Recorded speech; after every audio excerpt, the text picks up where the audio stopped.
बटाटा बारीक करून घेतलेला आहे। आता यात क्रमाक्रमाने आपल्याला मीठ, लाल तिखट, काश्मीरी लाल पावडर, धनेपूड, जिरेपूड, थोडंसं आमचूर आणि गरम मसाला ह्या सगळ्या गोष्टी एकत्र करायच्यात।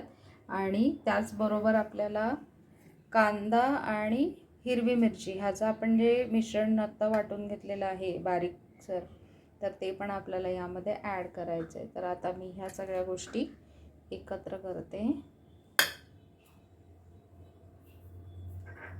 यामध्ये तुम्ही तुमच्या आवडीप्रमाणे कमी जास्त करू शकता।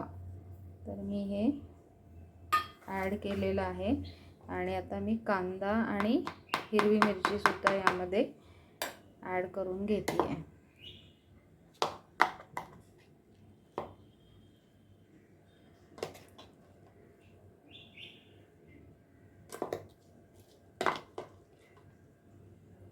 कसुरी मेथी जर आपण यामध्ये अजून ॲड केली तर त्याने चवीमध्ये नक्कीच फरक पडतो।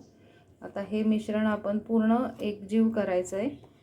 तर मी एकजीव करते आहे। एकच मिनिट हां।